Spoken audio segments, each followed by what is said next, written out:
Raiders!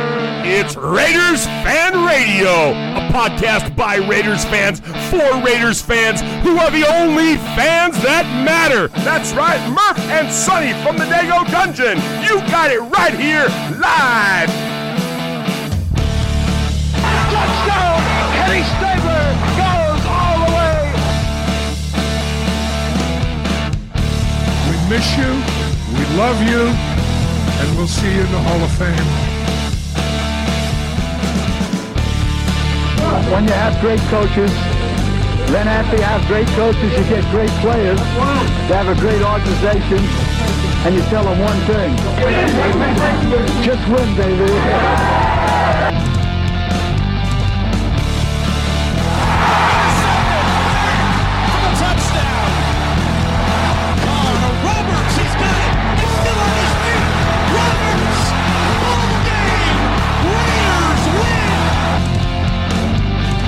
I love this team. I think this team can win. I think this team can win.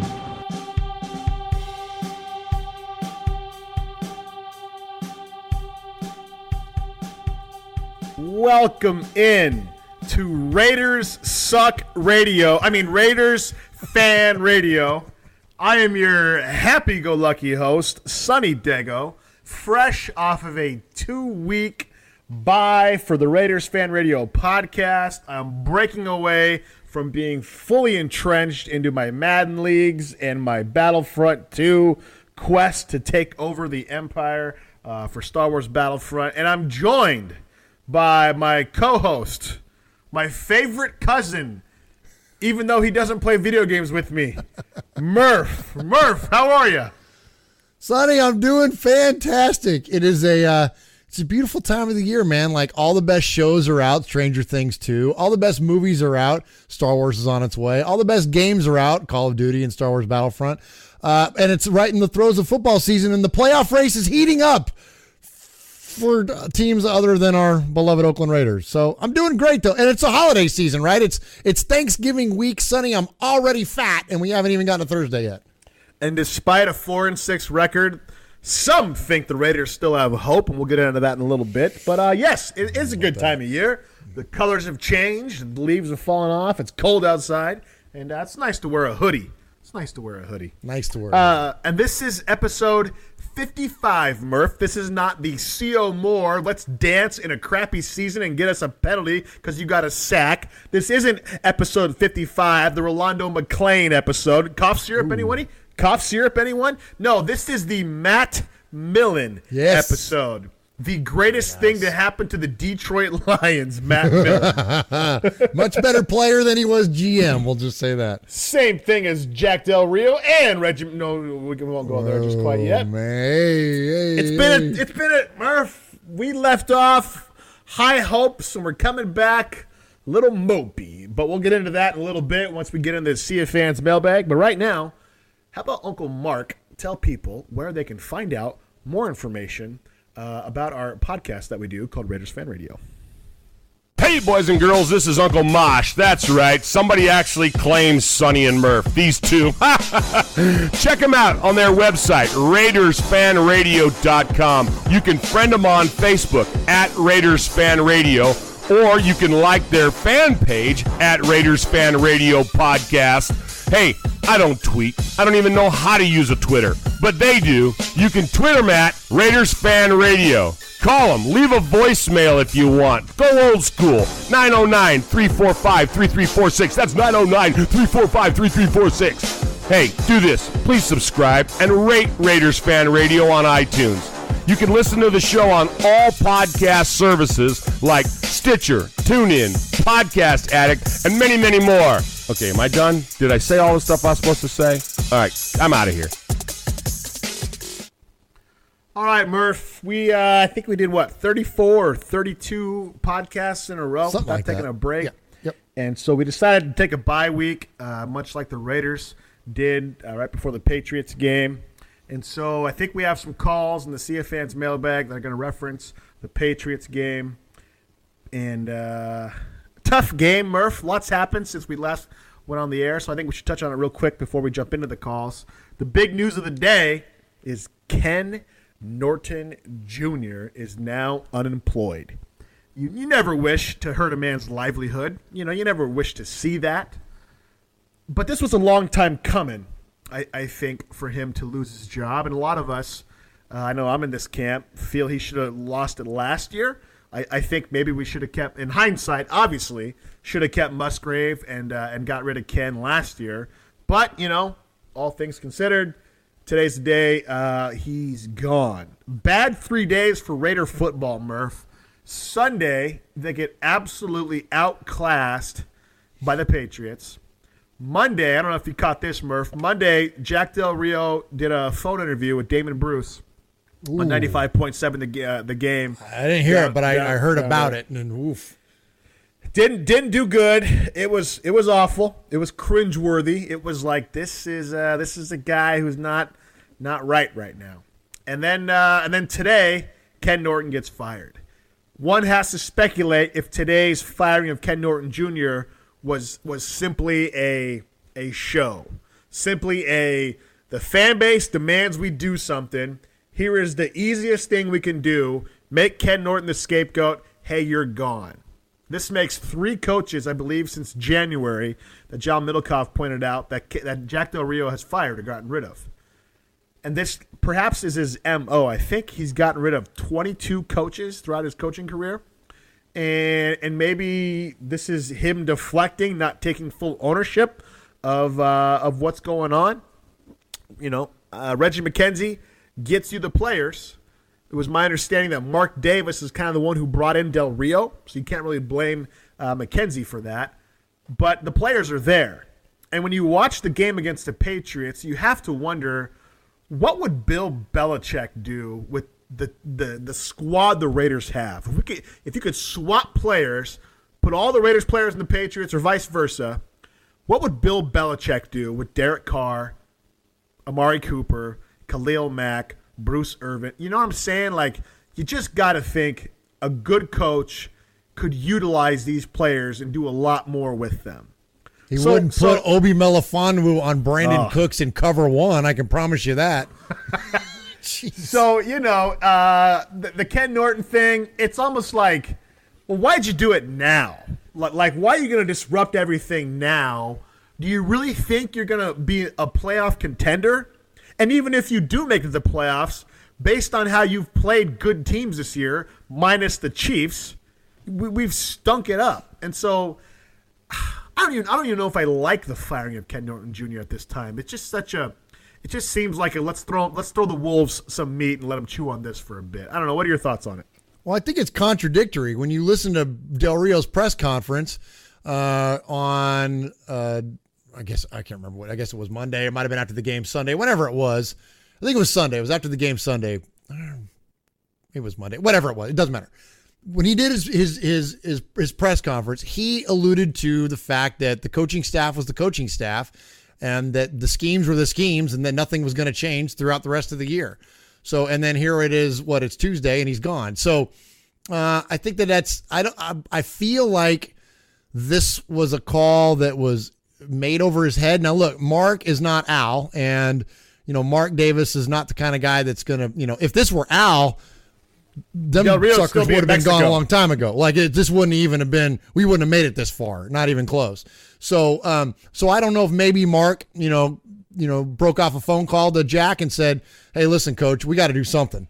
It's not right. We got to do something." I mean, it was embarrassing, man. And we're going to get into plenty of this later, but when you lose to that severity and you're, like you mentioned, you said it perfectly, outclassed by another team. And look, the Patriots outclass a lot of people, but this was one of the worst here as of late. And, so no, something's got to change. And I'm, and I feel like it was done, maybe not necessarily his hand was forced, but if something else influenced this call, because not only did he not say, did he allude to any of that in the press conference, but also, if you're going to do this, you're going to do it before the bye week. You're not going to do it after, right? Exactly, you're going to do it before. Exactly. And so, now maybe, look, you give the guy an extra week of preparation, and this was the best thing that he was able to come up with, then maybe that's what, finally they were just like, look, this is just bad. We just got to, we got to let you go. But I don't know. I mean, you never know what goes on inside the walls. But one way or the other, none of it is good, right? The performance was terrible. The timing sucks. I think it's interesting that, Pagano was brought in initially to be the guy that was going to improve the communication in the secondary.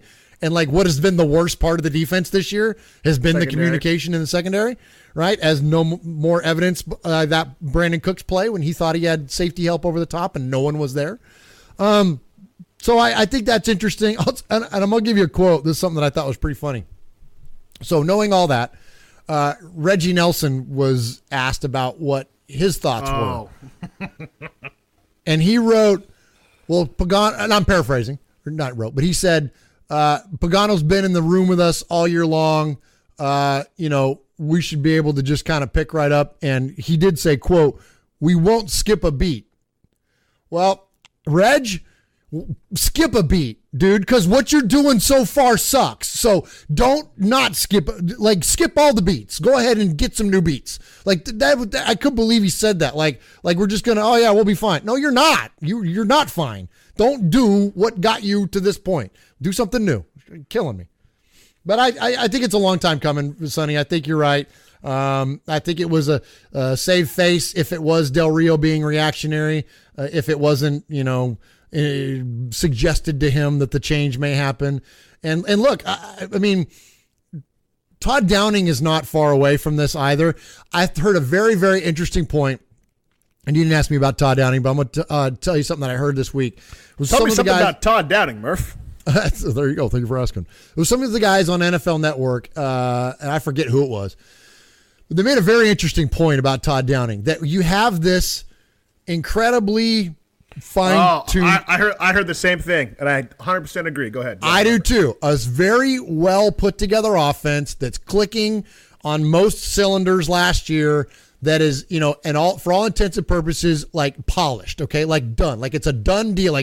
Here is this fantastically built offense. And then you stuck a rookie coordinator on it that has no idea what to do with it. And that's prime time, and LaDainian Tomlinson made that. Is that who it was? Okay. Yeah. That was a fantastic point. And if you think about it, now again, hindsight's always 20/20. And look, we were celebrating Todd Downing at the beginning of this season, and I'm not going to pretend that we weren't, because we were, and because we were sold a bill of goods that never came to fruition. We were told he was going to do things that he never did. So I don't feel bad nor regret any of the praise that we gave him early on, because what we were told didn't happen. But in hindsight, that absolutely is a great point, that you look what you did. You didn't get somebody that was Norv Turner, for lack of a better name, somebody that had already, an established career and an experience in dealing with the vets and an offense like this. And I think that's a good point. You gave you gave the keys to the Ferrari to the kid that can't drive yet. Fair point. Yeah. You gave the brand new Tesla to a kid who just got his permit. Yeah, not a good idea. Yeah, and told him to drive across country. And regarding Pagano, is it Pagano or Pagano? Pagano. He's Chuck Pagano's brother. It's John Pagano. Yeah. Pagano. Nice Dago. Yeah, and he's a nice guy. He's a gentleman. I always get his last name mixed up. What's he gonna do? Right? I seen a stat earlier. When Derek Carr faced him, when Pagano was in San Diego, Derek Carr was 4-2 against him. I think 11 touchdowns and a couple picks. So it's we torched him when he was there in San Diego. Well, and he's a linebacker stud. He's the linebacker whisperer, effectively. But I mean, what has he done with our linebackers this year? We got Navarro Bowman in free agency. You see Corey James' last game? Yeah, not too impressive. Sorry. Here's the deal. Tom Brady completed 81% of his passes against us. Granted, he's Tom Brady, but he completed 81% of his passes against us. He wasn't even trying out there, Murph. When you watch the game, bored. It was like practice. It was I'm just gonna go out here and go to Mexico, play and leave. It was just are you kidding me? 340 yards and 3 touchdowns. The week before, or 2 weeks before, Jay Cutler did the same thing against us. Week before that, Tyrod Taylor did it to us. Week before that, go on and on and on, right? And so it's like, and then look who we faced this week. I mean, as if things, my dad used to say, sports are the ultimate drama. We have an uncle who loves soap operas, who still tapes them to this day. Not Uncle Mosh either. So we have this uncle who records soap operas. And Mary, I think me and my dad were talking about it, and he was like, that's why I watch sports. Because sports is the greatest drama. You can't write what happens in sports. So look what's happening this week, Murph. Who gets fired in Denver? Mike McCoy. Who's stepping up as the offensive coordinator for Denver? Freaking Bill Musgrave. Dude. His first game back is going to be against us, and I kid you not, you watch Paxton Lynch come out and throw for 300 yards, 70-something completion percentage against us. They'll run 17 mother-freaking screens against us, and they're going to kick our freaking butt, dude. Because, screen passes to Jamal Charles, like the freaking kryptonite to the Raiders. Oh, my gosh, dude. And then it's like, I'm not losing hope. Obviously, Raiders are despite all of this, they're only a game and a half back of the playoffs. But it's like, do you want to represent yourself in the playoffs playing like this? Like, you have no business in the playoffs when you're playing like this. When you put up 8 points, when you score a game's already over, meaningless touchdown in the fourth quarter against the Patriots, who are the class of the NFL, whether you hate them or not. Tuck rule was 20 years ago. Get over it. Your biggest rival is still Denver, Kansas City, and the Chargers. The Patriots are the class of the NFL.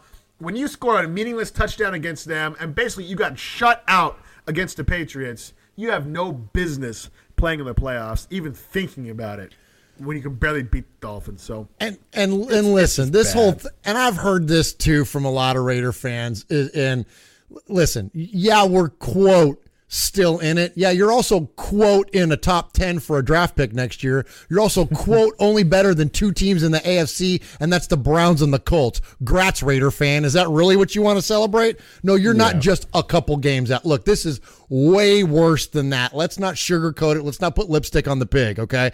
Like, this thing is gone, all right? It's the bus is left, and it's parked in front of the building that's getting blown up, and none of us can see the disaster that's going on behind it, right?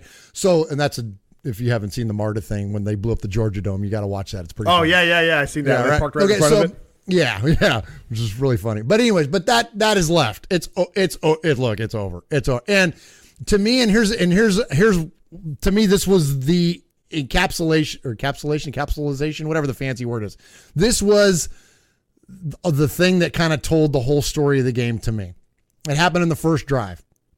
The Raiders decided that they were going to stay in Oakland and fly in late night the night before to play in Mexico City in a place that has a high altitude, much like Denver. And Jack said, it's what we did last year and we had success, so we're going to do it again. Fair point. The Patriots decided that they were going to stay at the Air Force Academy in Colorado in the high altitude, acclimate to the high altitude, and then go down to Mexico City. And what did they do on that first drive? They came out no huddle, and gassed the Raiders on the first drive on that scoring play. Man. Who's on the field? Corey James, James Cowser, right? All your favorites from the third string are out there protecting the goal line from Tom freaking Brady because Bill Belichick outcoached, outclassed, and outthought Jack Del Rio and everybody else in silver and black in that game. And that's all you needed to know. It was all over but the crying after that first drive. When they came out no huddle in the high altitude, I was just like, blank. I mean, talk about a gangster move, right? Oh. I hate the Patriots. I hate that we lost to them, yada, yada, yada. But if you're a fan of football, that's a gangster freaking move, dude. Oh, that is a gangster move if you've ever seen one. To come out, high altitude, we're going to turn on overdrive, the first series of the game, and it showed it. It showed the Raiders players gasping for air, right? But they were snapping the ball with 22, 25 seconds left on the freaking play clock. Yeah, dude, that was... it was just bang, bang, bang, bang, bang. I mean, it was like watching Chip Kelly's out there or something, you know what I mean? That was genius. And again, that's where it comes down to, man. Belichick's a good coach. Del Rio, I don't know. And here's the other thing. We're stuck with them for 2 years. What do you do? Or 3 more years, right? So, Raiders can't afford to cut him. They can't afford to cut him and hire somebody else. And the other thing I heard today that makes a lot of sense, this was supposed to be our window, Murph. This year and next year and maybe the year after, this was supposed to be our window. Yeah. We talk about windows opening and closing all the time in the NFL. The Seahawks window, they're closing right now, right? What was it, 3 years ago, won the Super Bowl. 2 years ago, lost at the goal line. I think, or 4 years ago. 3 years ago. 2 years ago, lost divisional or lost in championship or divisional. And last year got blown out in the divisional. So they're declining. The Chiefs, the Broncos were on top of our division for a while. They've obviously tanked. The Chiefs, they weren't expected to be so good, and maybe they're not so good after losing so many in a row. That said, this was supposed to be our year. This was supposed to be the Raiders' opportunity to win the division, have a good team, and get in. Now, offensive coordinator stinks. He's young. Maybe he'll turn out to be something great, but first year hasn't been good. Just fired Ken Norton, so we have to redo that again. If we get rid of Downing and bring in another coordinator, that equals 4 offensive coordinators for Derek Carr already. Consistency wins games. Yep. Consistency wins championships. Yep. And now we're moving to Vegas. So look at Tom Moore. Tom Moore coaching Peyton Manning for all those years. Dick LeBeau running the Steelers defense. You name it. Coordinators and that consistency, absolutely. It's huge. It makes for such a huge difference for the way that the players and the team performs. And Sonny, look, the good news is this. There is a such thing as quick turnarounds. We see it every year.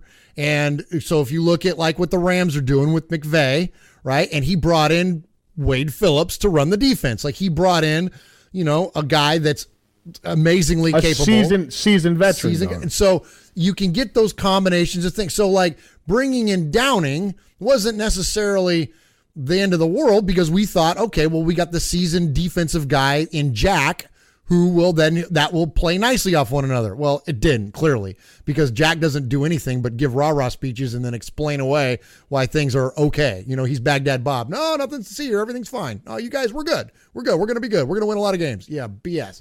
So Baghdad Bob. Remember that guy? Yeah. He's like standing out from the buildings as they're blowing up going, no, we're good. We're okay. There's no tanks here. And meanwhile, there's like 9 tanks rolling up behind him. Nothing to see here. Nothing to see here. So that's like what Jack is to me. So he's like, I don't know, but I don't want to ramble about it. Baghdad Jack. That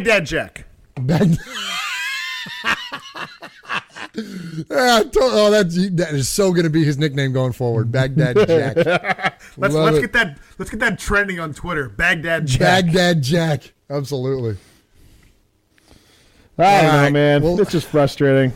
So anyway. We got 1, 2, 3, 4, 5. We got like 12 voicemails this week. Raider Nation is, it's funny as we've gone on through this thing, Sonny. It's getting, the tones are getting from like, all right, Raiders, to like down. And now they're not, people aren't even as upset or sad. Now I'm starting to sense a lot of indifference. Now it's like acceptance, like, okay, well, we're a 500 football team at best, and let's just kind of. Let's do what we can to enjoy but you know the rest what? of the year. I'm happy with that because at least I know what they are, right? Like at least I'm not confused anymore. After the Redskins game, it's like, what's going on here? Then we start losing some more. I was like, and then we get blown up by the Patriots. Like, okay, this is who we are. We had 2 weeks to prepare and we did nothing. Okay, I can go back to 2012 again, and now I know what to expect from a Raider game. Hopefully, a couple good plays here and there, but we're gonna get our butts kicked because we have poor coaching, poor execution, and Crabtree's running half-yard outs, catches the ball, comes up and shakes his head. Did you see that highlight? Yeah, who was he mad at? Like, he's mad at everything. Wouldn't you be? Wouldn't you be like, if you're forced to run a half-yard out? Like, who designs that play? And if he did, why wasn't he shaking his head in practice? Like, so if he was mad at himself for running the route too shallow, like, what was he mad at? Like, I didn't get that one at all. Like, I get that he's mad, but who is he mad at and why? Like, if you were going to be mad at the coordinator, or did Derek did he change it and said I don't know. That was weird, right? But maybe Crabtree's Because if you look, Cooper's coming over the middle on a slant. And so maybe Crabtree's route was just to open up the middle for Cooper. So maybe Derek threw it early and didn't wait to get Cooper over the middle. He just turned around and chucked it to Crabtree. And Crabtree's like, no, man, it's not supposed to come to me. Exactly. That could be it. Yeah. Who knows, Yeah. But that would make sense. At least we know now who they are. They don't have any identity. They got nothing going on right now. And so, it just is that. So let's do this. Let's go to a commercial real quick, and then we'll come back and do See Ya Fans. Hey, Raiders fans, check this out. Raiders Fan Radio has got an app. I don't know what that means, but you do, because you're listening to this on a computer or something like that. Anyway, go to the Apple Store. Apple Store? Apple Play Store? Apple, nah. No, Google Play. Apple has an App Store. Google App Store. You can get it at the Apple Store or the App Store or whatever that is. You can, if you got an Android, isn't that like a robot? You can go to Google Play Store. They got show links, they got downloads, they got all kinds of really cool stuff. Hey, if you can't figure it out, give it to a teenager. They know how to work these phones better than you do.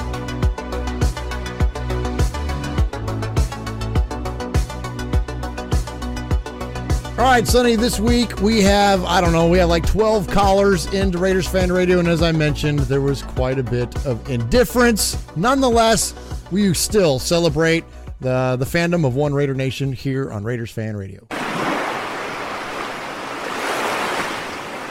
he is, fading, looking. He's under the gun. He's caught, he throws. It is! Oh, he caught it!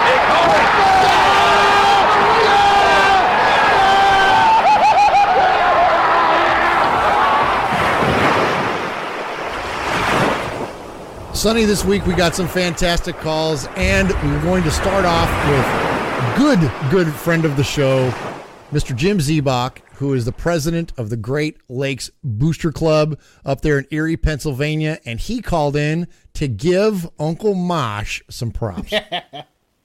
Sonny and Murf, Jim, Erie Raiders Zebach calling in, or as I think Sonny puts it, Zebach. Anyway, hey guys. I'm just calling in with some love for Uncle Mosh. He is now, I think, an absolute necessity to this podcast with all his different takes or his different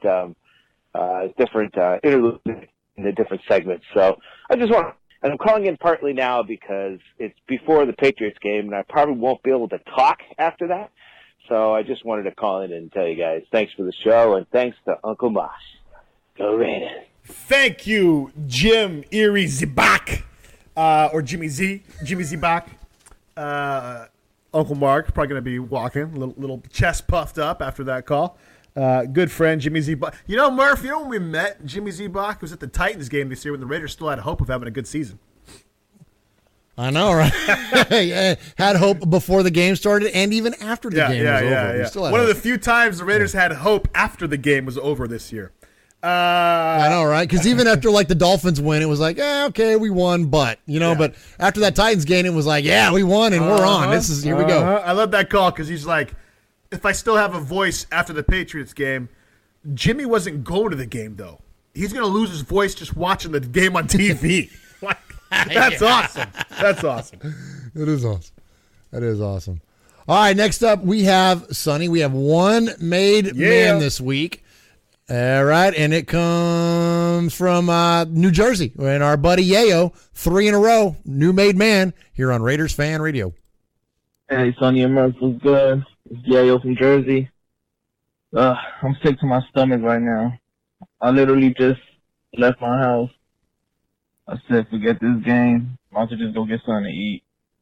But I still have an appetite. It's terrible. Why does it feel like every time a quarterback has, their best stat in their career for whatever stat it is always against us? Yeah, our defense is terrible. Like I keep saying, 8 yards out of go. Yeah, this is bad. Maybe next year we'll get it together. I hope Max stays with us. I don't know. Have a good one, guys. Go Raiders. Yep. Yep. Yep. Go get something to eat, bro. And you know what? Sit down. Go inside the restaurant. You don't need to get fast food at halftime because ain't nothing changing. Just take out second quarter, come back. You'll be a much happier man when you come back. Tyrod Taylor, 20 for 27, $165, 1 touchdown. 1, Jay Ronius Cutler, 34-42, 311 yards, 3 touchdowns. 1, Thomas, forgot the name of my kid once, Brady, 30 for 37, 339 yards, 3 Is Yayo wrong, Murph? Is Yayo wrong? Not a bit. He is dead on, my man. Well, you know why we're here. So if you have any doubts or reservations, now is the time to say so. No one will think any less of you, because once you enter this family, there's no getting out.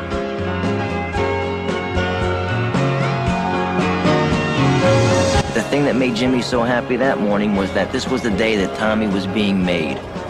Jimmy was so excited you'd think he was being made. Jimmy and I could never be made because we had Irish blood. It didn't even matter that my mother was Sicilian. See, it's the highest honor they can give you. It means you belong to a family and a crew. It means that nobody can around with you. It also means you could around with anybody just as long as they aren't also a member.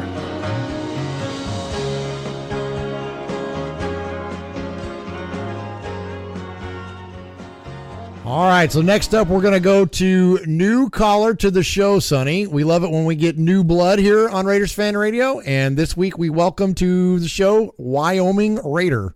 Hey, Sonny and Murf, the Wyoming Raider calling in. I'm watching the Patriots just freaking kill us, and I got to say, I don't know, I'm not a big fan of firing everybody in the middle of the season, but something's got to change here. My high school coach could do a better job than this. I don't know. I've been a fan of the Raiders since the Lyle Alzado days, and I have never been this damn disappointed in a season before. Anyway, love the show. Keep up the good work. Hopefully we can pull something out of our asses here, but some of these coaches have got to go. I don't know who, but anyway, Raider Nation. Peace. Murph, if ever a caller's voice matched their location of living, that yeah. Lined up really good. I know. I picture him sitting there like 6'4", like 280 pounds, like red flannel shirt, big beard, like just axe over his right shoulder. You know what I mean? One broken TV from the game the previous week. Yeah. yeah. With the back of the axe mark in the middle. 6 TVs in the house, and they all got axe heads through them. And he speaks what we're all saying. Like, when you fire a coach mid-season, typically you don't finish well, right? Like I wonder if we could look at this.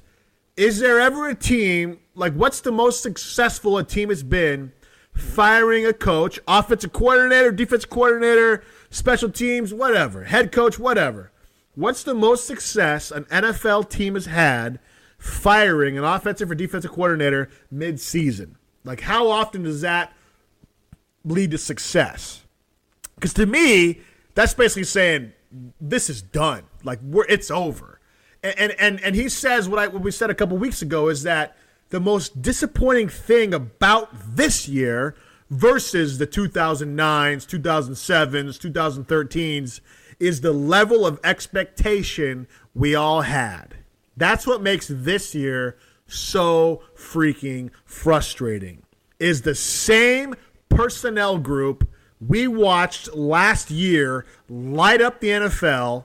Not only that, we watched them believe in themselves so much they came back in the fourth quarter 8 times. I think it was 8. Was it 8 or 7? I always forget. Something like that. I don't know, 7 or 8. Yeah, but they believed in themselves. They had the play calling, and they executed it to the point of winning 7 or 8 games last year in the fourth quarter. You have it is like night and day from last year to this year, and that is what has us all frustrated. It's not that they had a losing season. If any franchise knows how to handle a losing season, it's us, because we've done that for the last 15 years minus last year. So he speaks what we're all feeling. This was supposed to be a different year, and instead we're 4-6. Oh, but we could still make the playoffs. Some might say, Sonny, that this season has been flushed down the toilet. And thanks to a caller in Ohio, that's exactly what we got on our next call.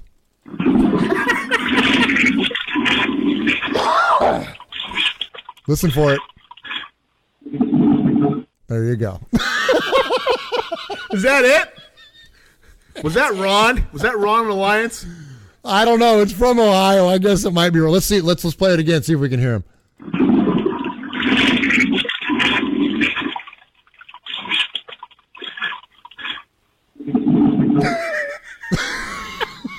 Can you track? Does it give you the area code when they call in?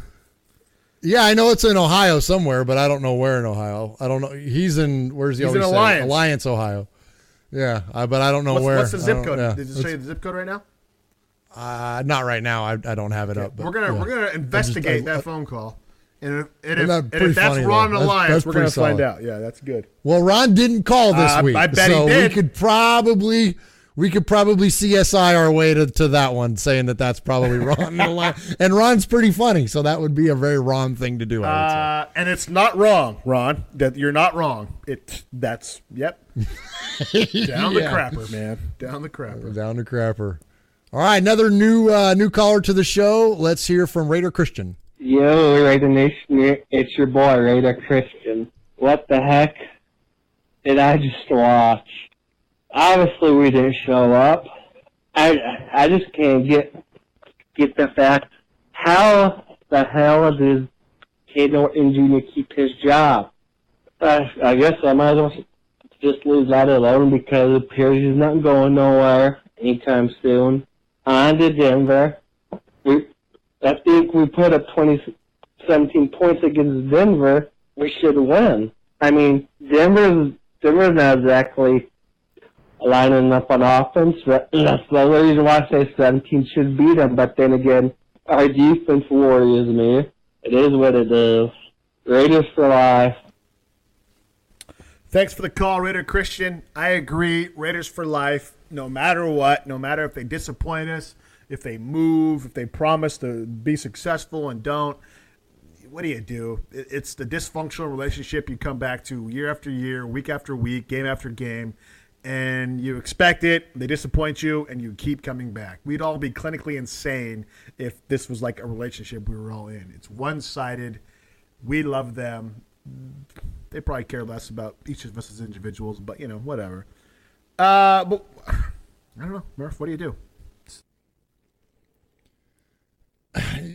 Just keep on supporting the team. We always say that, being a fan of the Raiders is not being a blind loyalist. It's okay to be critical of them. It's okay to look, we're going to call stuff out, but never does that ever mean that our fandom wavers. We still bleed silver and black and will be so until the day we die. There's like you always say, and I love it. I can't get off the bandwagon because I never got on it. I've just been a Raider fan as long as I've known that the Raiders are a thing. Well, that's just what it is. I don't bleed silver and black, Murph. You heard it here first. I don't bleed silver and black. I'm freaking bled out, bro. I got no more blood in me. I freaking died already. They bled me out. They cut me, Maria. They didn't come back. They left me in a burning building. Didn't come back for me. What the hell? All right, let's go to the back half of the show here, or back half of the callers. We have a bunch of made men. Let's go to the first one, Red in Yakima. Sonny Murf is Red up here in Yakima. I'm pretty disappointed, guys. Pretty disappointed. Our defense is out there playing like all we need is 2 more wins and we'll be bowl eligible. This ain't college ball, man. This is the NFL. I think we just need to restart on defense. I think Ken Norton's got to go. Todd Downey definitely got to go. I don't know how many times we've heard that. Yeah, man, we just played very poorly today. Offense could have been a lot better. We could have played a lot better on offense. And I don't want to hear no excuses about the elevation. We should have been ready for it because we should have just been ready for it. But I'll call you guys again next week. Hopefully we can get another W under our belt. You guys know how it goes. Win, lose, or tie. Raiders till I die. Thanks for the call, Red and Yakima. Well-timed and well-executed exit of that phone call, Red. And that bowl eligible comment, that was good. That was really good. Pretty funny. If we could just get 6 wins, we'll get in. He made mention, Murph. The Patriots' defense was suspect this year. The very first game, what was against KC? I think we watched together, right, at your house. KC torched them, right? Was it against KC? Yeah. And since then, they. Oh yeah, yeah. That was opening weekend. Yeah, when we were out here for the Titans game. They've turned it around. Their defense isn't as bad, but can you tell me any starters on the Patriots defense outside of McCourty? Hightower went down, right? Out. Yeah, and McCourty's the big one in their secondary. I mean, Malcolm Butler. I mean, there's a handful of guys. There's nothing that's like Trey Flowers. I mean, but I get what you're saying though. There's no Ty Law, Lawyer Malloy, Teddy Bruschi. There's no, you know what I mean? Not even a Brandon Browner back there anymore, or a Darrell Rivas. I get what you're saying. There's no superstars back there, but listen. Here's the crazy thing though. Oh, okay. Well, I was going to say, but the crazy thing, though, is that when you look back at what the Patriots were once upon a time, Rodney Harrison was Rodney Harrison coming over from the Chargers, but aside from players like that, they were kind of a lot of no-name guys on defense when they beat the Rams. Belichick's just good at kind of taking a group and figuring out, and this is the rub on the Raiders staff, he's good at taking a group, figuring out what they do well, and then they incorporate that into the scheme and the plan. They don't try to wedge the players into an already established setup. You know what I mean? And so, but yeah, I'm with you though that there's not a ton of superstars. I mean, they traded away Chandler Jones, they traded away Jamie Collins, they traded away those guys, man. But look what happens. They always find a way to rally in the end and win championships. It's crazy. And here's the problem. And I thought it was a really good article on the Raider Ramble, written by Hayden Nadolny, I think. Nadolny. RaiderRamble.com, good site, good information. They're starting to get a lot of play on Bleacher Report, which is really cool. Mario's a good guy. Congratulations to those guys. Yeah, really cool. Sure. So Raiders did not expose the slot versus the Patriots, was what they said. And here's what we were talking about. Austin Gale, friend of the show, Pro Football Focus, he tweeted out, he wrote that New England was the worst team at covering slot receivers in the league. They had given up until the Raiders game, they'd given up 948 yards to slot receivers up until that point. 146 more yards than any other team, and 424 yards more than the NFL average. So if you're an offensive coordinator, you're going to look at New England's defense and go, that is an obvious weakness. How can we attack that? A la Amari Cooper. Amari Cooper, for his career, has averaged 2.88 yards per route ran from the slot receiver position. So that includes times he's caught balls and times he's not. Every time he runs a route, he's averaging 2.88 yards. Now you may say, what the hell does that mean? That is third best in the NFL since 2006. So we have an amazing route runner from the slot, which helps you not get pressed, right? It's a good third receiver slot, right? So you have the guy, because you can play back off the line of scrimmage. Exactly. You have a stud at running routes from the slot, and you have the team that is the worst in the league at defending from players in the slot. So what do the Raiders do, Murph? What do they do, or what did they do? What should they do, right?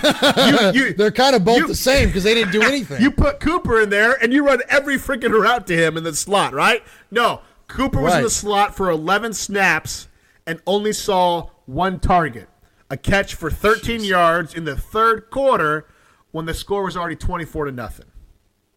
Unbelievable. Seth Roberts was in there the entire game pretty much, targeted 9 times and only 5 catches for 36 yards. See, and this is the stuff, and look, and whether it's that matchup, okay, potential favorable to the Raiders that you could take advantage on offense, or the matchups defensively where you need to match up to account for Brandon Cooks, who already beat the snot out of us once last year. Like those, why is it that, who did you say it was Hayden that wrote that article? Yeah. Or now, you're putting your thoughts to it. Here we are, we're just, look, I know we're fans. We're not analysts. We're not insiders. We're not coaches. I get it. There are people that do this at higher levels than what we have access to. But conceptually, though, it doesn't matter. It scales up, whether you're a couple of schmucks on the radio or you're a coordinator. Why is it that you don't have an awareness of those things? And if you do and you don't do at least something to try to exploit it, then what are you doing? Like, that's the part that I don't understand is that why would you not make an attempt at the matchup when it's clearly favorable? Why would you not at least try it? Because if you're not, then you're just outthinking yourself, which I think is case for a lot of it, because at the end of the day, it's still 11 people out there. It's going against the other 11. And if you can, clearly see a matchup advantage, why would you not do it? Like, that just doesn't make any sense at all. No. Bill would. You asked the question earlier, what would Belichick do? You're darn right Belichick could be doing that. He's made a living off slot receivers, destroying other teams for the last 20 years. So you damn right he would do that.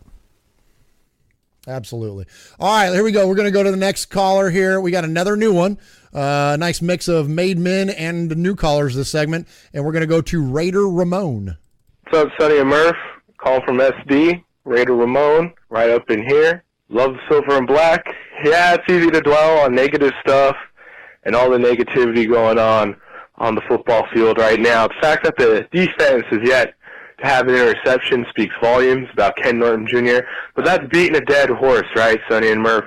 We all knew that. We all know that going into the season, the defense was going to be mediocre enough to a point where the offense would have to put them on their back and piggyback them all the way to a Lombardi trophy. But right now, it looks like we're heading to the toilet bowl. Ain't that right? The way New England outperformed the Raiders is ridiculous. This was a game last year in the offseason where we saw it on our calendars and we said that is the team to beat.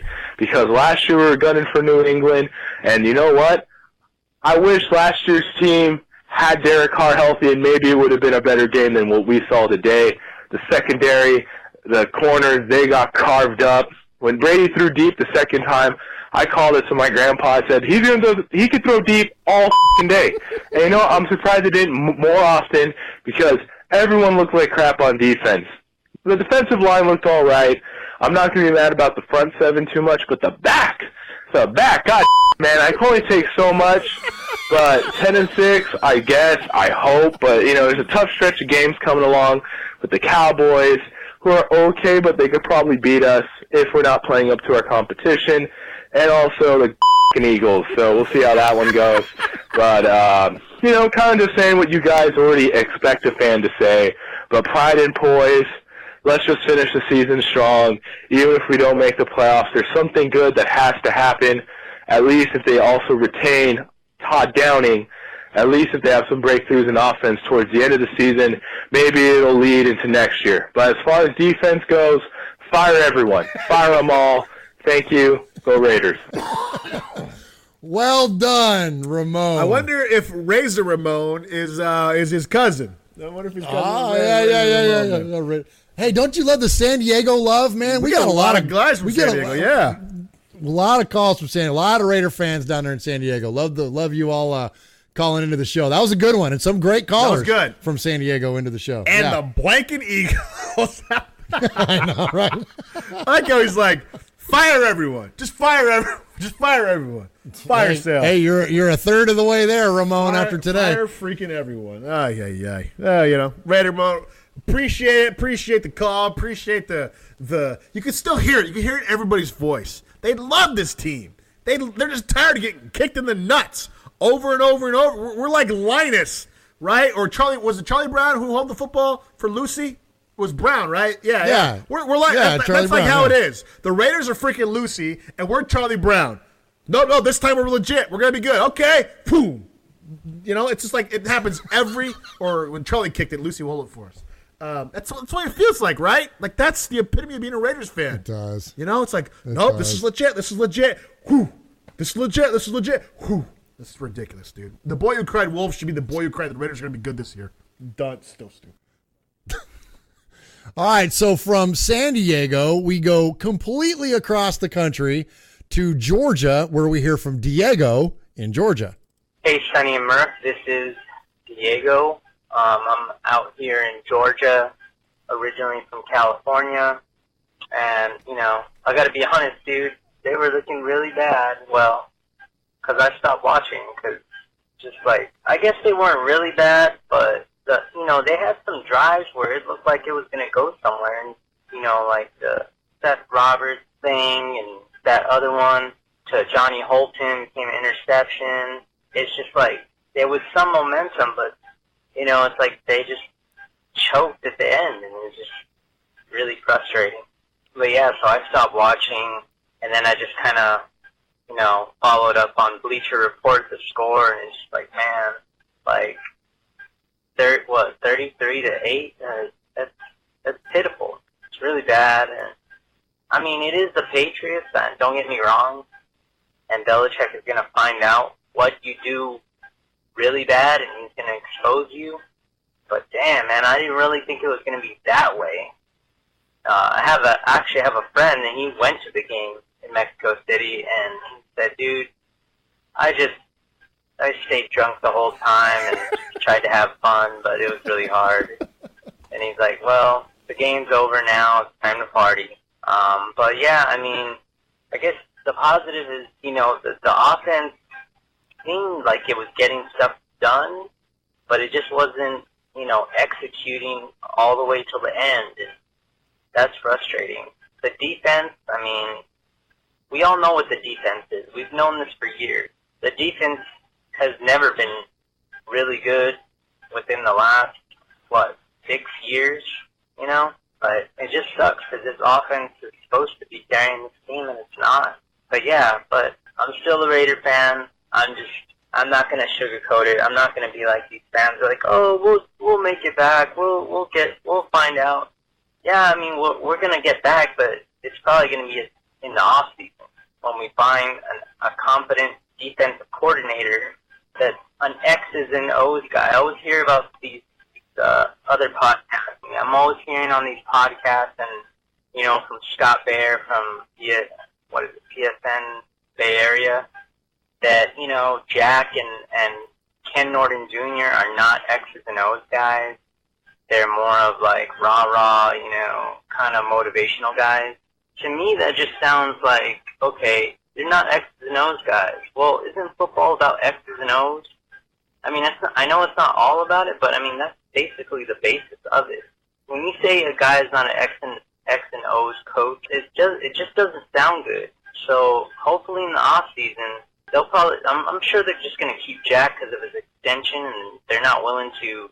I mean, Mark's not willing to take that money hit, but we definitely need an X's and O's defensive guy that has a little bit of rah-rah in him, but that's, smart. But that's all I got to say, is we need X's and O's guys, not just rah-rah guys. That's all I got to say, so talk to you guys. Well, hopefully I'll call in later, but I'm going to be listening to the show. Appreciate the call, Diego, right? Appreciate the call, Diego. Yeah, Diego in Georgia. Yep. I've heard that before, that especially Ken Norton was just a rah-rah guy. Even talk about the irony of this, Murph. Wasn't it Norton who came out the week leading up to the Patriots and said, paraphrasing, I got a good handle on Brady. I faced him before. Guess what, yeah. Dummy? You're fired. Whoops. 2 days after the game. Yeah, you probably want that one back. Oh my! Yeah. That didn't even dawn on me until just now.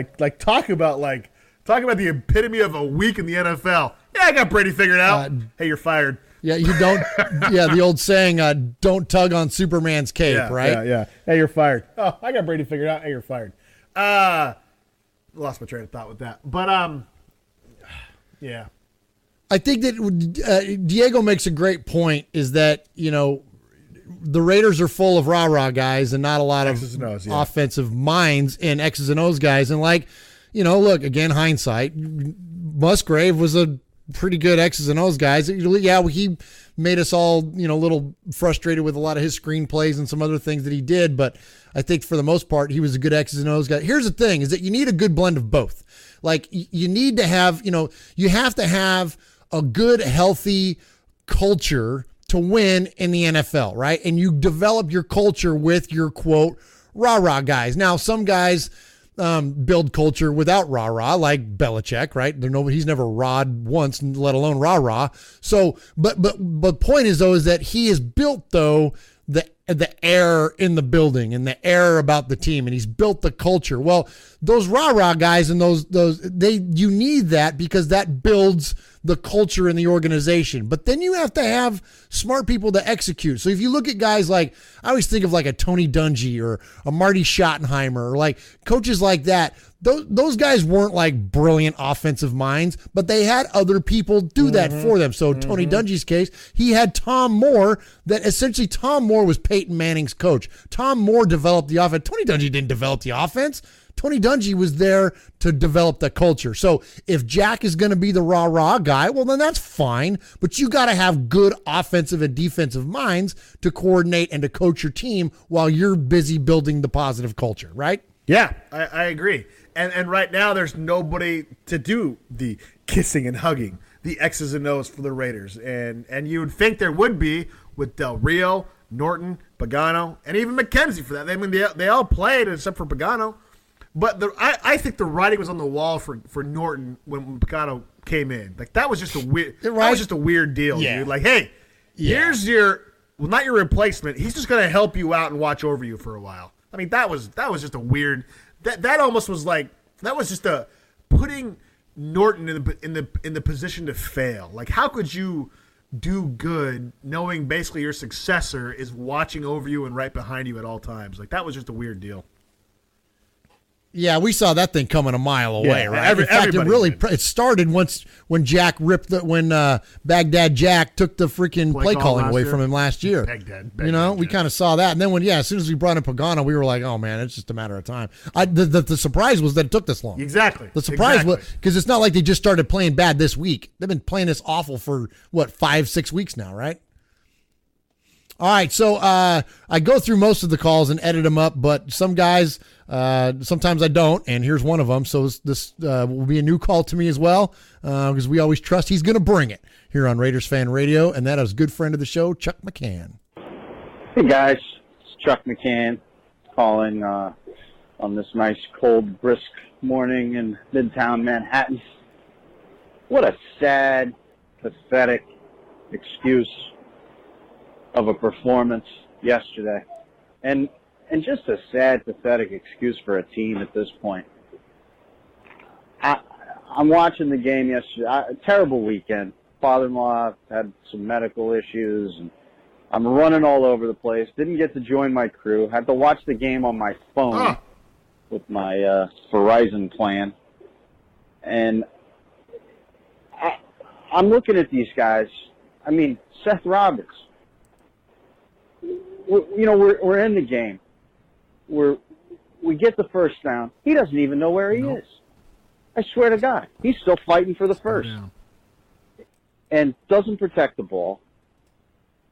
Obviously, turns it over there. That to me was one of the defining moments of the game. Receivers can't catch. Derek, you got to get rid of the ball, man. You're going down. Get rid of the football. I mean, the only guy trying yesterday seemed to be Marshawn Lynch. Yeah. These guys are on the sideline with grins on their faces, and after a 3 and out, I can't. Then I come into work today. I work in an office. There's only 2 guys here, me and a young kid. Of course, he's a Patriots fan. I walk in, I got to look at this knucklehead smiling at me with his goofy Patriots beanie on, and I got nothing to say. What am I going to say? I said, listen, we suck. And here's the thing. Now watch. What's going to happen now? Now Now we're gonna go win the rest of the games, except for Philly, which I'll be at. Of course, that's gonna be fun. Cold Christmas, Philly fans, looking forward to it. But I'll be there, putting on our tailgate, having a party, having a good time. But yeah, that's what's gonna happen. They're gonna go out there and they're gonna beat Denver. They're gonna beat the Cowboys. They'll, and for what? I mean, they don't deserve to be in the playoffs. Not playing like this. And what are we doing with the coaching staff? Somebody's got to make a move. Some heads have to roll. This is terrible. Coming off of last season and going to this, it's just terrible. Anyway, I got nothing to say other than what I already said, and that's it. And it cut him off. What is Chuck? 3 minutes on Google Voice is all you Chuck calls get, every Chuck. week. Does he have a job? What does that guy do? I feel like he just walks around and watches Raider games and gets pissed and calls us. He's always walking around Manhattan calling us. It's awesome. It's awesome. Again, he said it. He said what we said earlier. We don't deserve to be in the playoffs. And I kind of along the same lines of thinking, Raiders will go out and beat it. They'll beat the Cowboys. I'd almost bet money on it, just like they beat KC. That was like the pivotal game. Like the KC game was, if we beat them, we're still in this. If we lose, it's over. And of course they beat them. And now we get our butts kicked by the Patriots. And he's right. We'll probably beat the Broncos this week. Paxton Lynch, come on, give me a break. If we can't beat Paxton Lynch, then it's done. So but again, that's where I'm like, this team is not playoff caliber. They're not Super Bowl caliber by no means. So I'm back to being my 2012 version of being a Raiders fan. I just like watching them. That's it. I'm just gonna like watching them. Just gonna enjoy getting kicked in the nuts, and I'll move forward. And that's all there is to it. Hey, one thing I thought was interesting is that Chuck mentioned, sadly, he didn't get a chance to watch the game because he was driving around and dealing with some issues, with some family issues there. But I didn't get a chance to watch the game like I normally would either. I didn't get to sit down in front of the TV and watch the game because we have a huge celebration that we do every year. We call it Italian Thanksgiving, where everybody comes over to the house and we all eat a bunch of great Italian food and kind of hang out. It's like our pre-Thanksgiving thing. Thanks for the invite. invite. We have a bunch of friends and family over. You have a standing invite. If you didn't live 1,500 miles away, you'd have been here. But anyway, so the game was a late game, right? So we pray at 1 and we start eating.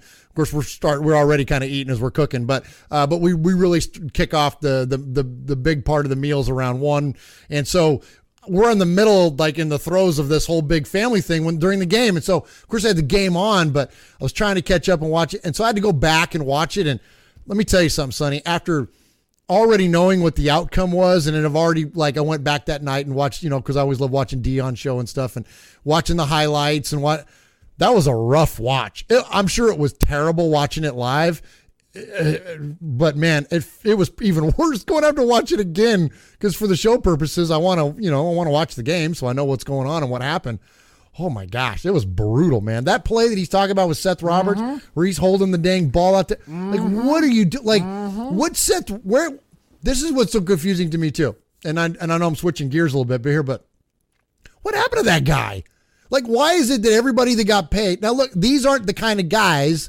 These aren't Albert Hainsworths, okay? These aren't the kind of guys that are, questionable character that are going to lay down after they get paid. These are not Jamarcus Russells. These are good quality, high character guys. Seth Roberts is by all accounts, is a high quality character guy. Derek Carr is a high quality character guy. So why are these guys that do not have these questions about their work ethic turning into below average players that are doing weird, that's not even good. That's not good fundamentals for, my 7th grader, let alone a guy that's playing in the National Football League. What is the deal, dude? Before he got it punched out, the ball was out, remember? It was yeah. He was swinging it around. I didn't know what to do. So I'll do you one better. And by the way, Chuck, hope everything's well with your family issues. Absolutely. We'll say prayers up. But I had to go to a 2-year-old birthday party. And my brother-in-law, Philip, it was his son. And Phil listens to the show all the time. It was fun, Phil. It was great. It was good times. But I get there and I'm like, hey, there's a Raider game on, and Phil knew because he follows the show and stuff. I'm turning my brother-in-law into a Raiders fan, and good for you. Good so job. he goes, hey, I'll ask. So he's already a Christian, so Raiders fan is the next thing on the list. Yeah. So the important stuff's out of the way. So I watch it on my phone as well, driving up. Right, I'm driving up I-5 and I'm watching it on my phone, charging my battery to make sure I have enough juice to watch it at the 2-year-old birthday party. So I get there. And there's a big TV right in the living room, but they're just watching something stupid on TV. So I was like, hey, wonder if I can get this on the Raider game, So I talked to Phil. He talks to his wife's dad, and then he comes in and changes it. He goes, this is the first time foosball, he was making fun of it, first time foosball's been on this TV. So I'm sitting there, wedged in between my father-in-law and my mother-in-law, and I'm watching the Raider game amongst a bunch of freaking little kids and a bunch of people I don't know, and I'm just like going, this is the worst freaking thing I've ever seen in my life. This is the worst freaking thing I've ever seen in my life. And I'm trying to have a happy face and have ongoing conversations with people like, hey, everything's great, And inside I'm just crying a slow freaking painful death. And I wanted to tell the guy when I left, I said, that should be the last time you ever watch football on this TV again. But you're right. Oh my gosh.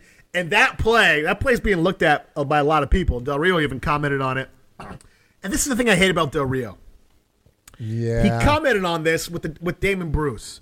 And he comes across, I think the first part of the interview, he was like, hey, if you want somebody to string out mine. It starts with me. He says this, but then he follows up with, well, and what happened with Seth Roberts, and paraphrase, not quote, but he basically blames Seth for a 17-point turnaround. Because if the Raiders score there, it's 14-7 going into halftime. Instead, fumble, Patriots drive down, kick a freaking 69-yard field goal, and it's 17-0.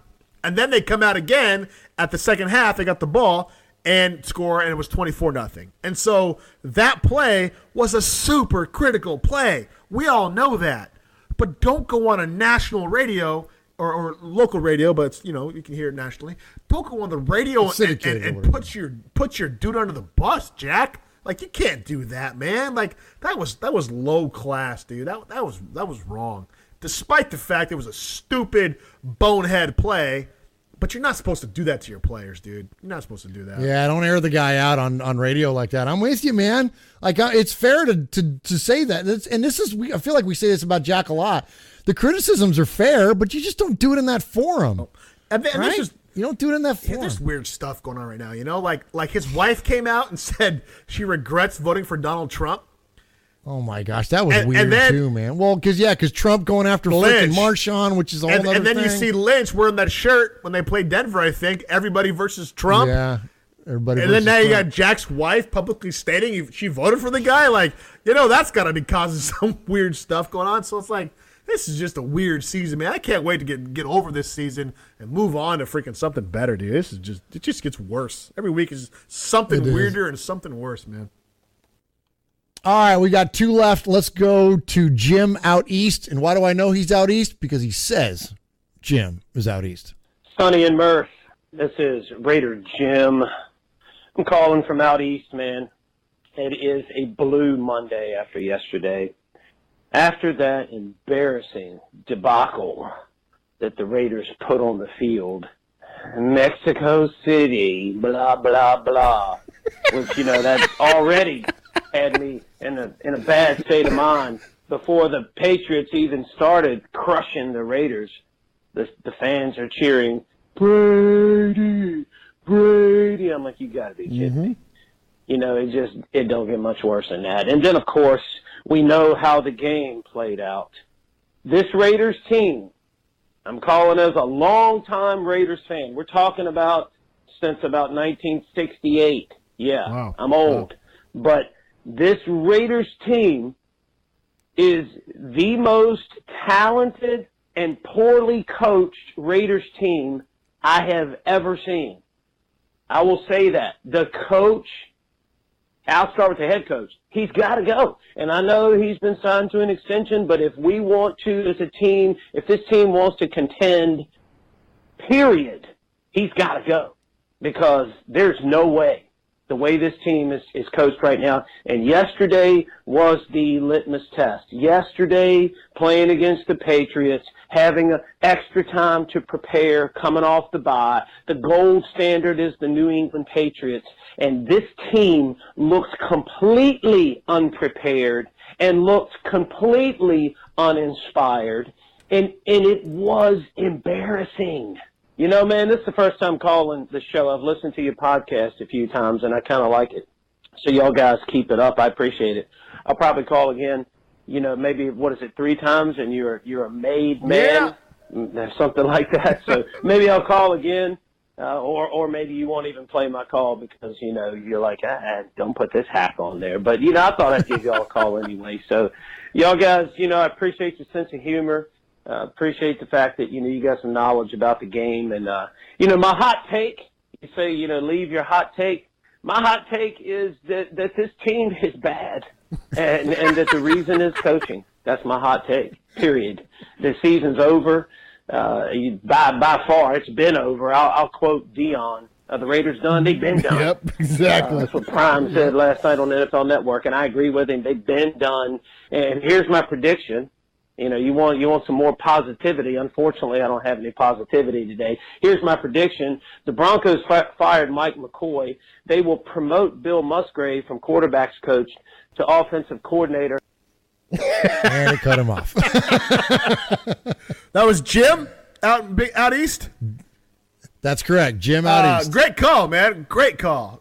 Great call. Yes, calls back. Appreciate the he call. was awesome. 2 more to be a made man. I love when people listen and they know what's going on with the show. That's cool. That's good. Oh man, what did he say? He made a great point. I lost track because I was thinking of his name. Well, I tell you, one of the things he said that stood out to me were playing against the Patriots about the how litmus test. They were litmus test. Yes. Yeah. Okay. Yeah. And you know what it reminded me of is that. Rewind the clock back a few years. I used to tell you that watching Raider games is like watching a different sport. It looks like they're playing a different game that everybody else is. Like you would turn on like Sunday Night Football and you'd see these like matchups between like, I don't know at the time, the Giants and the Cowboys or whoever, Pittsburgh and the Titans or whatever. And it was like these incredibly well executed offenses and these, you know, you see all this scheming and the chess match, the beauty of football going on between coaches and players and these amazing athletes and all this stuff. And then you watch a Raider game and it's like the receivers are running into each other and falling down. It's like, what? Like, what are we doing? Like, this is not the same sport here. So that's what it felt like watching the Raiders play the Patriots. Like the Patriots are playing a completely different sport than we were. He made a great point, and we talked about it earlier. It was the litmus test. The Patriots are the class of the NFL, and I don't care how much you hate them. They're probably going to be until Belichick and Brady are done. So that's just reality check for you. And it wasn't like we lost the game. We freaking got embarrassed in the game. That's the biggest difference to me. If we would have lost to the Patriots 27-20, 33-28, something like, you know, if he would at least put up a fight, that's redeeming. At least you walk away going, hey, man, they're the class of the NFL. We lost the fight and we blackened a couple eyes. My dad always told me, if you're going to lose a fight, you at least bust his nose or black an eye, right? You at least let that person know they were in a fight. I don't think Brady broke a sweat. Right? He didn't even get past the second read on the freaking defense, dude. It wasn't just a flat-out embarrassing loss. And he's right. This is the most talented, poorly coached team the Raiders have ever had. In the past, you could say, well, who do they got? They don't got anybody, right? Look at their quarterback. They don't got anybody. But now you can't say that no more because we know what they can do, but they're not doing jack crap. And that again, is one of the most frustrating things about this season. Appreciate the call, Jim. Call back. Love your energy. Good stuff. All right, we got one more. We're going to go to Made Man and also good friend of the show. We're going to go to Q-Dog Raider. And Sonny, see if you can catch the reference to La Cosa Nostra, this thing of ours. Sonny Murf, what's good? Aaron, the Q-Dog Raider. Bring it to you from the east side. My goodness gracious, I'm scratching my head. I'm thinking about, this thing of ours, this thing that, gives us hope too often makes us sad, the Oakland Raiders. What a piss-poor performance against the Patriots. I mean, if there's one team that we have to beat, one team that we could exact justice with, one team that we could actually get even with, oh my goodness, it's the boy Wonder and his Fighting Patriots. But my goodness, the team looks so disinterested. I mean, they put up as much fight as, I don't know, a schoolgirl, with a happy chance day with Roy Moore back in the 80s. My goodness gracious, we didn't stand a chance. The team looked totally disinterested. They were just looking for somewhere to lay down. Oh, by the way, asterisk, way to go, Marshawn. You finally showed a little heart, but the rest of the team, my goodness, just laid down, man. Just totally pathetic. They were just looking for somewhere to stretch out and lay down and just ride out the end of the clock. I mean, they just wanted to lay down on the nice green turf down there in Mexico City at elevation right next to the dog doo when it's dry like that. What a piss-poor performance.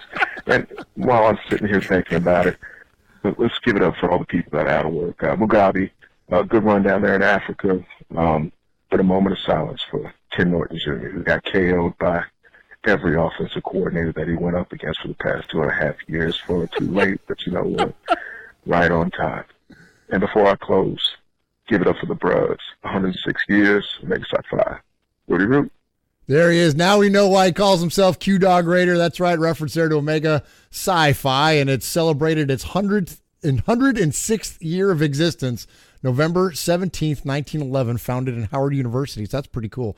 Pretty cool reference there. And, man, is he lying? He's dead on, right? And so I liked it because he called in just before we started the show tonight, so he's the only caller that was able to reference Ken Norton Jr., But I mean, what a perfect he did. He was KO'd by every single offensive coordinator he matched up against. I can't recall one game where I felt like we, outthought our opponent on defense. So the couple times a year that I partake in adult beverages, do I now have to pour some out for Ken Norton Jr.?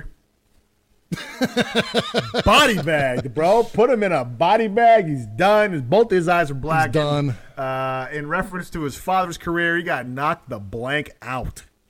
Done. Sure did. That's it for the calls. That's it. That was our last call. Let me say this, too. I think Chuck already sent his in. We're wanting to collect a brief bio of everyone who's a made man or woman. We don't have any made women yet, though. A brief bio of everybody who's a made man on the show and a picture. We want to put you on our website. We want to give you the credence, the credit that's due to you. So just a brief 2, 3, 4 sentence, how you became a Raider, how long you've been a Raiders fan for, where you're located at in the country. Take a selfie. Chuck's favorite kind of picture is a selfie. Take a selfie or some kind of picture, you in your Raider gear, or you at a game or something like that. And we're going to create a page on the website. I haven't got to it yet. Thanksgiving, holidays, all that stuff. But we'll get to it, and we want to put that up there and represent you guys because it's fun. We love the call-ins. It feels like we're just kind of talking, having a conversation. So good stuff. Keep them coming. And Murph, that's Raider Nation for you, right? No matter what, no matter if you get your butts kicked, people calling in, you're celebrating, people calling in. That's just what we do, right?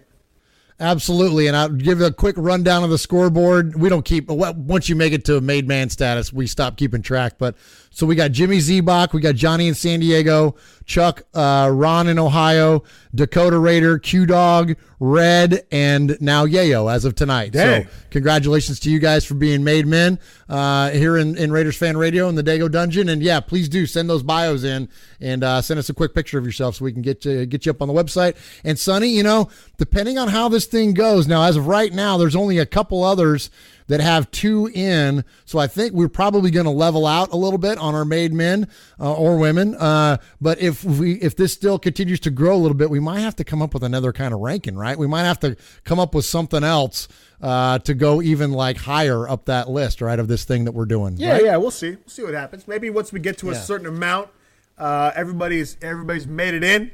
Everybody's a lieutenant in this thing of ours, the mafioso. Maybe we'll up the game to a consigliere, and then we'll see about doing something like that. So there we go. Yeah. We make up most of the stuff we do on the fly. For somebody that you do like a trifecta. Like we'll say if you give us like a social media message and send an email plus your call-ins, that you could be consigliere or something. Or you send us. We'll come up with if something you fun. Send me $10 right now, I can put you to the top of the list. Yeah. Absolutely. Yeah. You know, but and if we go on that kind of go on the multi-formatted contact, there's already a couple of guys that might be already on the list. Jim and Chuck, the two, and even Ron maybe even Ron. Those three guys might even already be on there because we hear a lot from those guys on our social media, and we say it a lot, but I'm going to say it again too. Thank you to you all for doing that and being a part of our show. We've enjoyed a contact with Raider Nation so much that if you can't tell, if you listen to our show regularly, we have completely altered the format of our show and love every minute of it. And in fact, I talked to Uncle Mosh tonight. We talked a lot about our podcast, and he said it that was his absolute one of his favorite segments of the show was listening to all the call-ins and hearing from Raider Nation, that he just gets such a big kick out of it. And I know he's not the only one, and I know we're not the only ones. I know a lot of you listening get a kick out of hearing from everybody. Love the energy, the passion, the humor. You guys rock, and so thank you again. We feel awful blessed that you make us part of your fandom. Murph, less of us is always more. Amen to that. We are Metallica, and we are here for your Oakland Raiders! You know why we out here, and we ain't playing around today. From The Walking Dead to errant Jedi Knights, Raiders fans are a rogues gallery.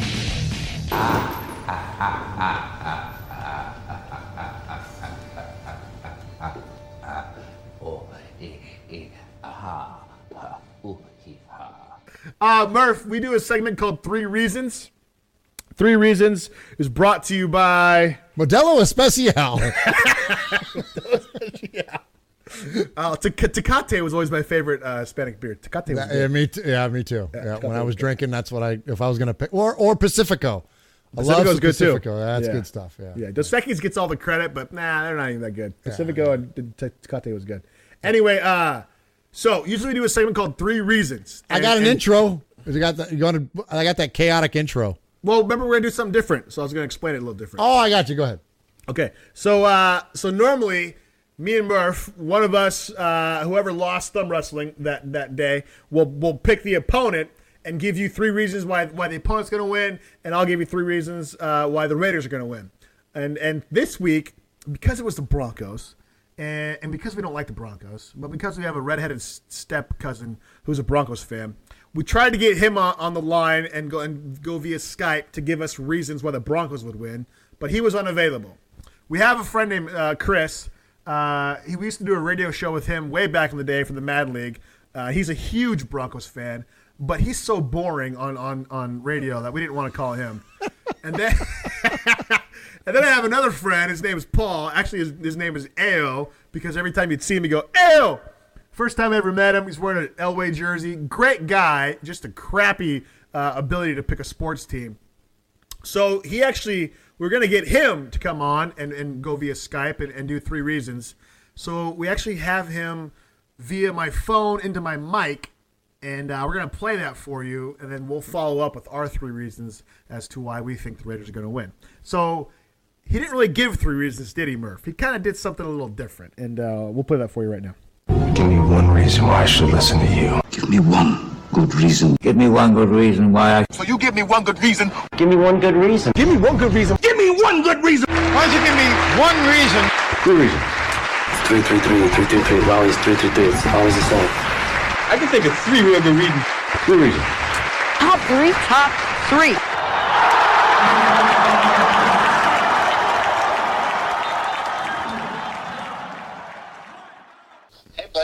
Hey, what are you doing?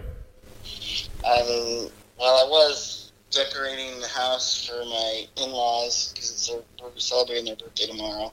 Oh, nice. And what are you doing? I'm doing a podcast with my cousin about the Raiders. You're doing a podcast with your cousin about the Raiders? Yeah, we do this podcast called Raiders Fan Radio. It's mildly popular. It's in 24 countries across the world. Dude. But anyway, we always do this thing called 3 Reasons, where we talk about 3 reasons why the upcoming opponent can beat us. And we thought it'd be cool to have you on to talk about the Broncos. Oh, I don't think that the Broncos are going to win that game, buddy. I mean, our teams are both really bad right now, but we're in disarray. So you don't think there's 3 reasons why the Broncos can beat the Raiders this week? Well, their defense is really good. The Broncos' defense is really good. Our run game is really good, but we're like in coaching turmoil. I don't. Yeah. What about the fight? Do you like Bill Musgrave coming up to be an OC or no? I have no idea. I don't know how good he is. Well, he made us a top 10 offense last year, and then look at our offense now without him. Yeah, we'll see. I mean, how can you really get the offense going in 1 week? I think it takes what is it? It's going to take 4 or 5 weeks. Plus, Paxton Lynch is starting. He can't read a defense if his life depended on it. Well, he can read our defense.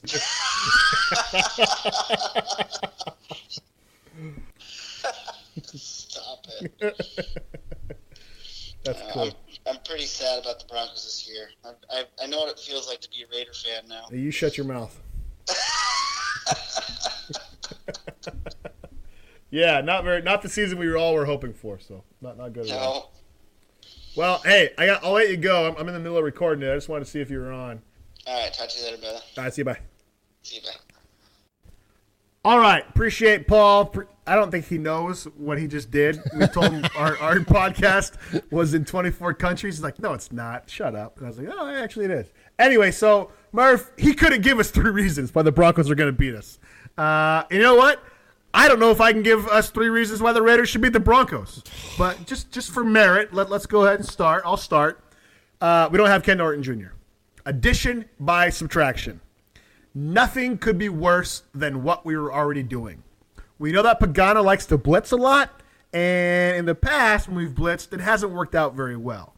However, a change can only mean it's going to stay the same or it could possibly get better. So just the fact that he's gone, hopefully, can make this team better. Oh, and by the way, that Jose Hernandez commercial is on NFL Network right now as we speak. See, it's an omen. I want a Modelo. I'm telling you. There you go. Go get one. Okay, so what do I think? They're at home. Okay, I think well, I guess that would be it. It's like I feel like they're truly returning home. Like we had a good little run there at home, then we went on the road and this whole Mexico City thing and all. Pretty weird, as far as the travel and how they set up the travel and all. Now we get a true home game again, and we get the Donks at home. So I think that this is probably the Raiders' time to take advantage of that. Take advantage of the home crowd. We're not going to be playing in that goofy high altitude that's there in Mile High, or in Mexico City. We're in the friendly confines of Mordor again. So I think that being at home this is good timing for the Raiders to come back home. This is a good time for the fans to kind of, put their arms back around the team. And, look, no matter what, we know that Raider Nation has this team's back. And so, look, until the team gives them reason to act otherwise, the team will support and embrace them. So now, look, if it turns into a 30-point blowout going into halftime, you're going to hear the boo birds come out and things are going to get ugly. But as long as that doesn't happen, then this will be a good show of support for the team and the organization, and I think that will be good for the Raiders. Murf make a great point, and I believe it has been, at the time of the game, it will have been 5 weeks since the Raiders played a home game. Wow. 5 weeks, because we played the Bills, played the Dolphins, had the bye, played the Patriots in Mexico City, but now we get the Broncos at home. Do you know the last home game we had 5 weeks ago? Was it the Chiefs game? Chiefs game. There you go. So maybe magic will strike again. Maybe something's going to happen. But, yeah, that's a good reason. My third reason why the Raiders are going to win, the only team this week who may have a more putrid offense than the Raiders might be the Broncos because of firing of McCoy, bringing on Musgrave, bringing him up, essentially. He was a quarterback's coach.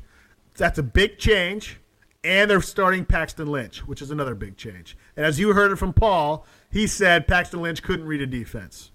Well, this is going to be the test because our defense is pretty easy to read. But I think that's going to help us a bit. I don't see them scoring many points. I mean, this could be a 9-7 game. This could be a suck fest, dude. The last time we played him, what was it, 16-10? That was when Cook dropped the passes in the end zone. That could have won the game for us. Yep. So even then, it was a close game. we didn't think we were as bad then. They had a better offense then. So, this could be a low-scoring game. This could be single digits on both accounts. With our Who'd have defense, thunk that, man? I don't know. Sheesh. Yeah, exactly. So I think with the addition of or the loss of McCoy, bringing in Paxton Lynch to start, and bringing up Musgrave, that's a lot of change. Just like we're gonna have a lot of change on defense. So we'll see which team adjusts better. But this year, Raider adjustments haven't been that good. So even despite all of these things, I don't know. Like, are you confident the Raiders can beat anybody anymore? Like, here's the remaining schedule. No. Broncos, 50-50. Giants, all of a sudden, they beat the Broncos and Chiefs back-to-back. Then we play the Chiefs again. Then we play the Cowboys. Then the Eagles and the Chargers. Good luck, man, I don't know. But we'll just go 1 week at a time. So, 3 reasons why we beat the Broncos. Home field advantage. We lost Norton. And the Broncos are all mixed up on offense. Hopefully that's enough to give us a Raiders victory this week. You're listening to Raiders Fan Radio with Sonny and Murf, a podcast by Raiders fans for Raiders fans.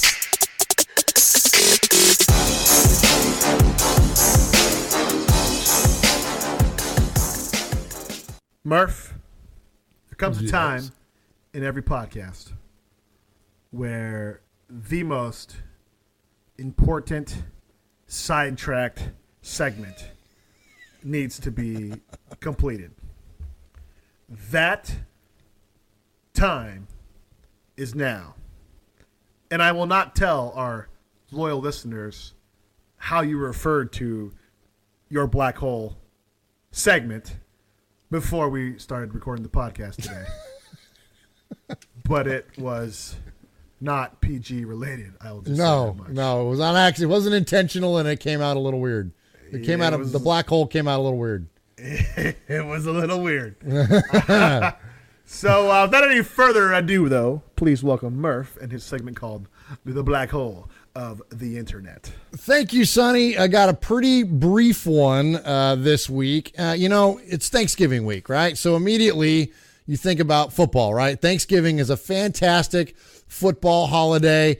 It's all about the overindulgence and the wonderful blessings that we have of all the great food that comes along with a Thanksgiving holiday.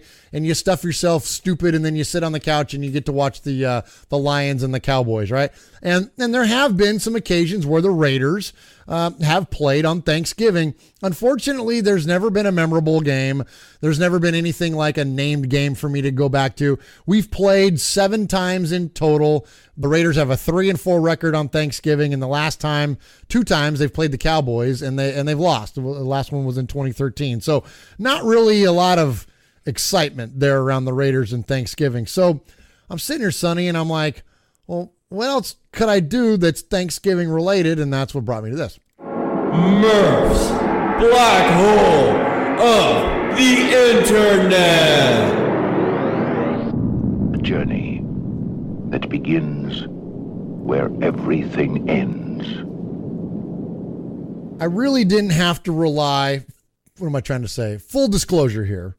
I really didn't have to rely a ton on the internet, although I did Google search famous Raiders, and I did Google search famous Raider terms just to kind of kickstart my mind a little bit. And then once I did that, Sonny, I went with a stream of consciousness for things that I'm thankful for. We have a lot to be critical of nowadays when it comes to our beloved Oakland Raiders, and rightfully so.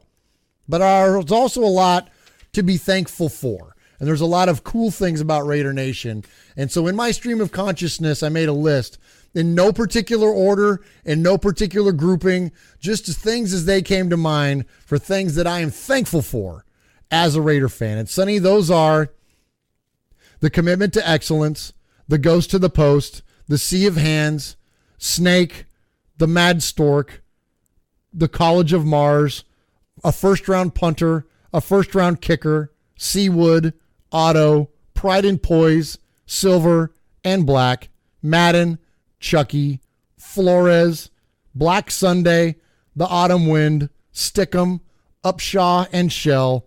They Call Me Assassin, Just Win Baby, Oakland, Los Angeles, and Vegas, Howie, Old Man Willie, We Going Home, They Going Home, Twos, Sloth, the Oakland Alameda County Coliseum, Carr and Mack, the Mad Bomber, Hayes and Haynes, Freddie B, Timmy B, the Sea of Hands, 3-time Super Bowl champs, the first wild card team to win it all, the Dark Side, the Black Hole, Violator, Gorilla Rilla, Marcus Allen, Running with the Night, Reading a Playbook by the Jukebox Light, the Soul Patrol, John Rock, the Holy Roller, Kenny King, Rod Martin, Jack Squirick, Ice Cube, not Tom Hanks, the Heidi Game, Ricky's, Amy Trask, the one and only Raider Nation, and the managing general partner, Alan Al Davis.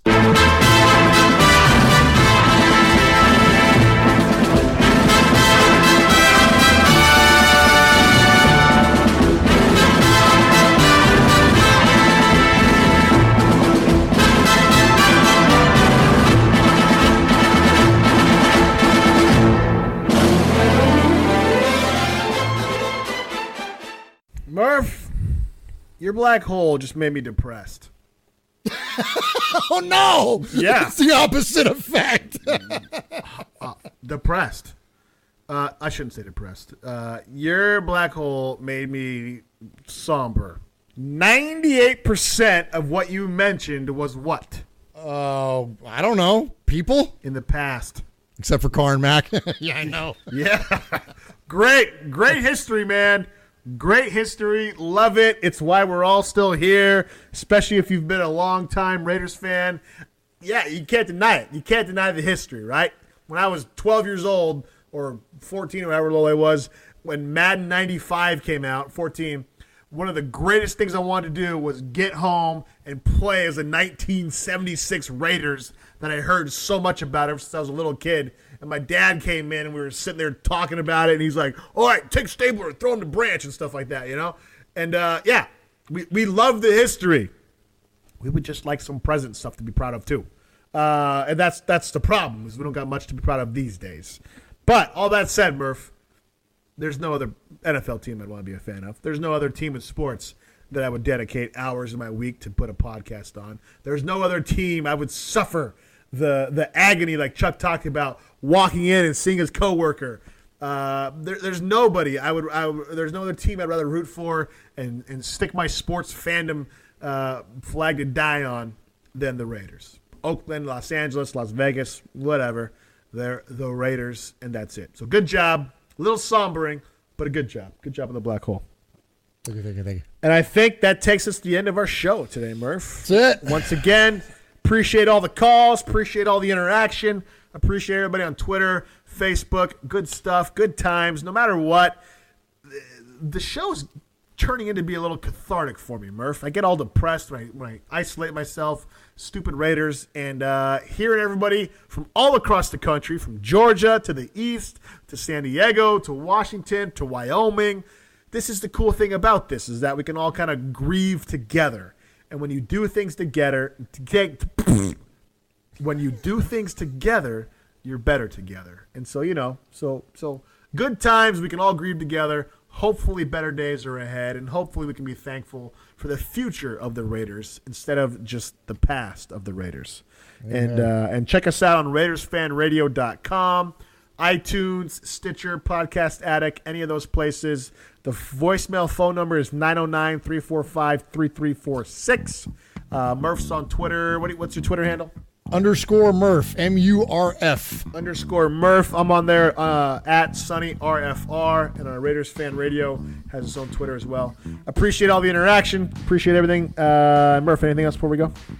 Yeah, when you do call in, keep it in mind that Google Voice cuts you off after 3 minutes. That's not us. Chuck. They cut you off after 3 minutes, so keep an eye on your watch there, or your cell phone or something, or look at a clock, and keep it under 3 minutes. And then one more thing, please. I hate to be the guy. I don't want to beg here, but it helps us out a lot if you guys could jump on iTunes and rate and review the show or subscribe it from whatever podcast service you use. I promise you it helps us so much. It helps Sonny and I in the back end of what we do. It helps us keep the ball rolling, so to speak, here on Raiders Fan Radio. So much love to all the support and interaction that we get on social media. But if you could just help us by hitting that like button, hitting that subscribe button, hitting that review button, we will be eternally grateful to you all, and appreciate for all of you that have already done all that. Even if you got to lie, go ahead and hit that. Just pretend you like us. Even our if wives you do it all lie. the time. Grab your wife's phone, subscribe and like the show on your wife's phone. That's how we got There you about go. 4 of our likes. Hidden secret. All right. Until it's as always, Raider Nation, wherever, forever. You doing a podcast with your cousin about the Raiders?